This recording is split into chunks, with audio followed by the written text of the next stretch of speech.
Szeretettel köszöntök mindenkit, még mindig itt vagyok az Európa Tanács strasbourgi épületében. Itt van az őszi ülésszak, ezen a héten zajlik. Ugye a parlamenti közgyűlés tagja vagyok, és az előző videóban már elmondtam, hogy 306 politikus, tehát parlamenti képviselő alkotja az Európa Tanácsot, ami egy nagyobb intézmény, mint az Európai Unió, hiszen az unión kívüli európai országok is benne vannak, de egyébként még Törökország is itt van. És hát ezen a héten komoly viták alakultak ki, amelyben én is részt vettem, és hát olyan mondatok is elhangzottak a számból, ami nem nagyon szokott itt ebben a strasbourgi parlamenti épületben elhangozni. A migrációról már beszéltünk, most pedig a koronavírus vakcinákkal kapcsolatos vitában kértem szót. Ugye itt elsősorban az oltatlanok diszkriminációjáról szól ez a vita, illetve arról, hogy csak bizonyos gyártóknak a vakcináját ismerik el. Ez is érdekes dolog. Eddig is tudtuk, hogy globális gyógyszeripari cégek kiszolgálásáról szól ez a történet elsősorban. Most a vitából is kiderült, ebbe is tekintsenek bele.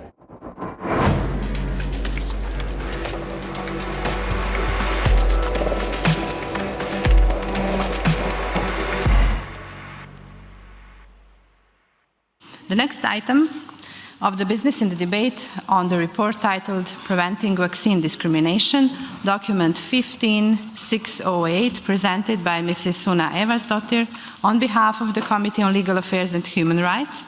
Thank you, Madam President. Dear colleagues, during the long height of the COVID-19 pandemic, freedom of movement was often severely restricted in the attempt of the respective authorities to lower the rate of infection and to protect our public health systems.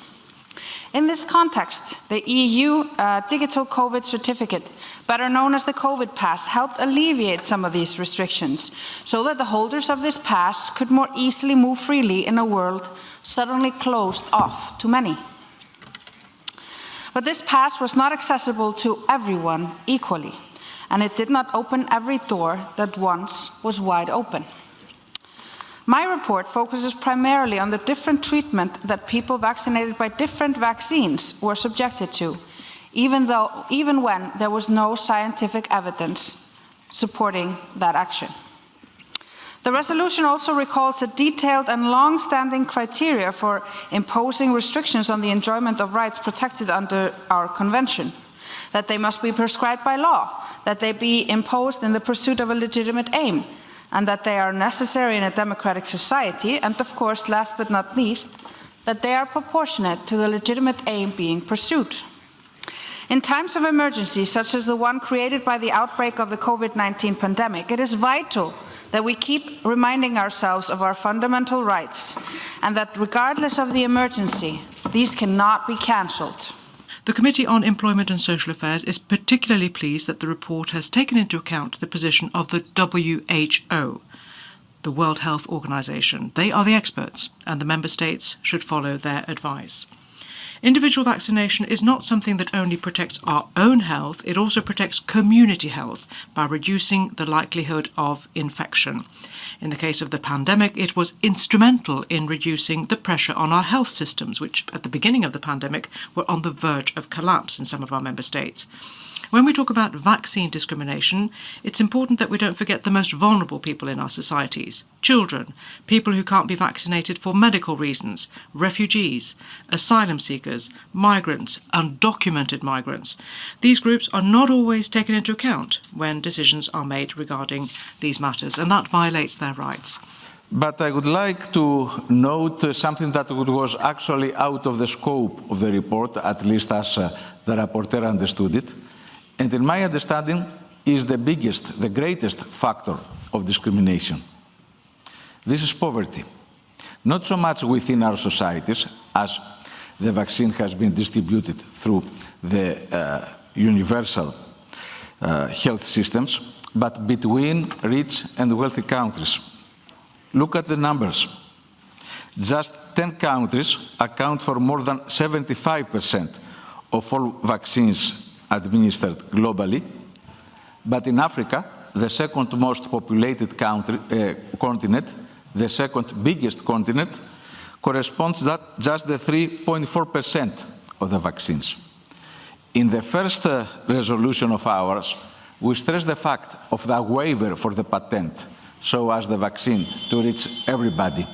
We must insist on that for reasons of global justice. And I think it's a disgrace that the European Union is not supporting this demand, both at the World Health Organization and at the World Trade Organization. Mrs. President, dear colleagues, this is a crucial debate and a crucial report because it's about vaccine discrimination, but it's also about mandatory vaccination and the discrimination against those who decided not to get vaccinated, who decided, no, my body belongs to me, and who weren't able to go to restaurants, who weren't able to take the train, who weren't allowed to leave the country, who lost their jobs, get the jab or lost your job.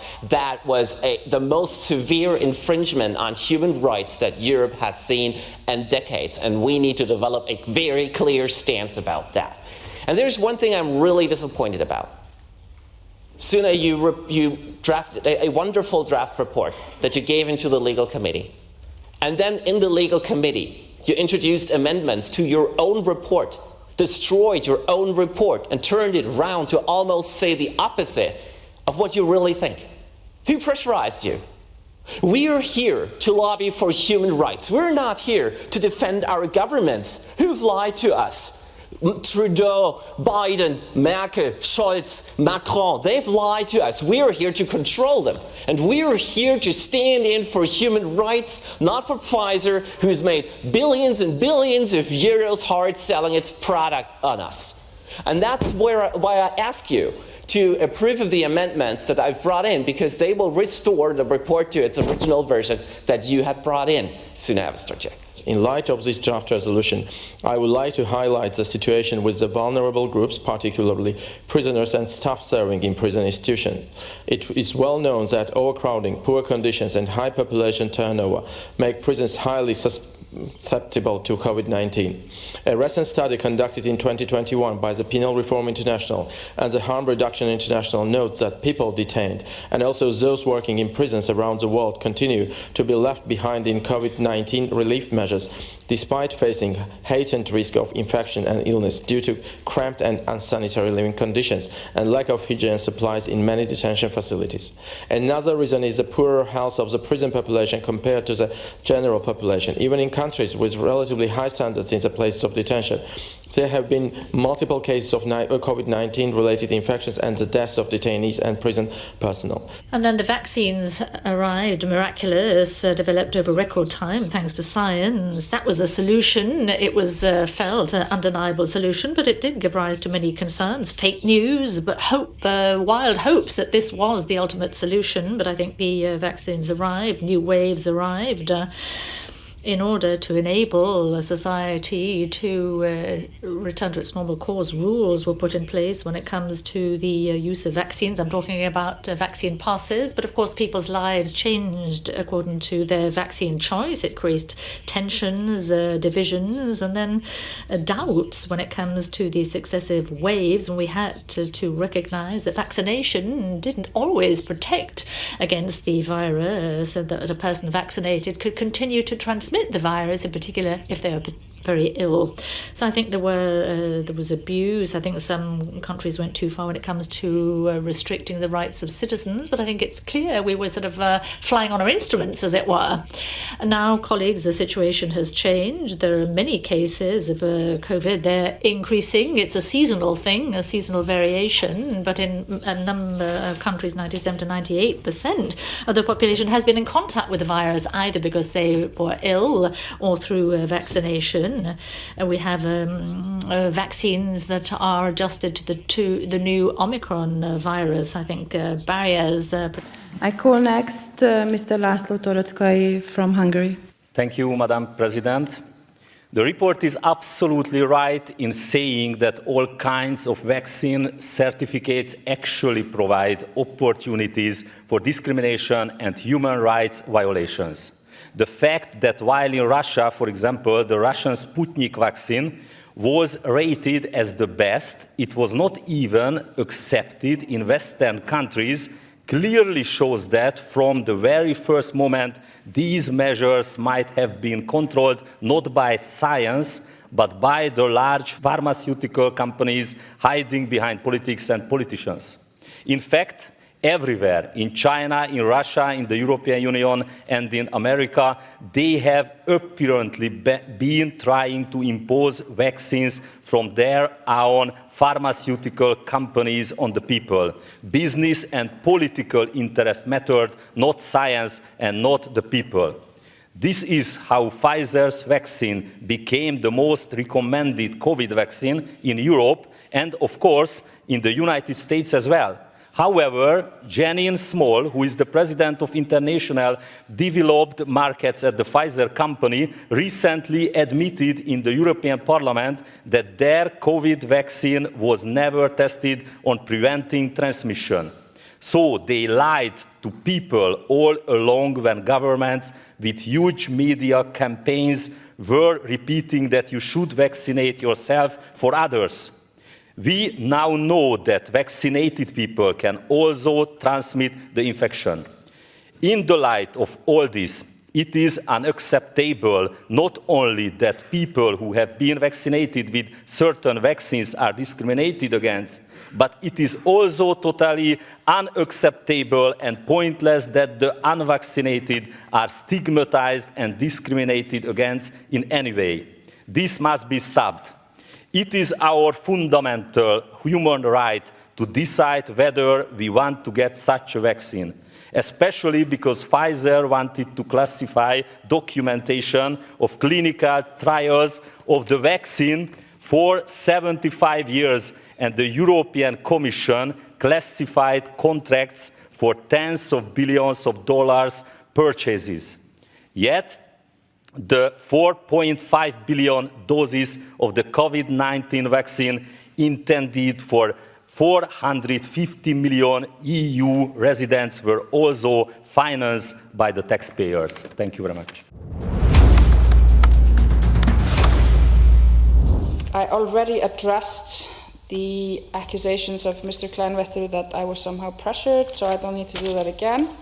And finally, I wanted to address the comments made by my colleague from Hungary about the Sputnik vaccine. So just to be absolutely clear, we are talking here about vaccines that have been approved or listed by the World Health Organization. And they go through an equally professional and very diligent procedure as the European Medicines Agency.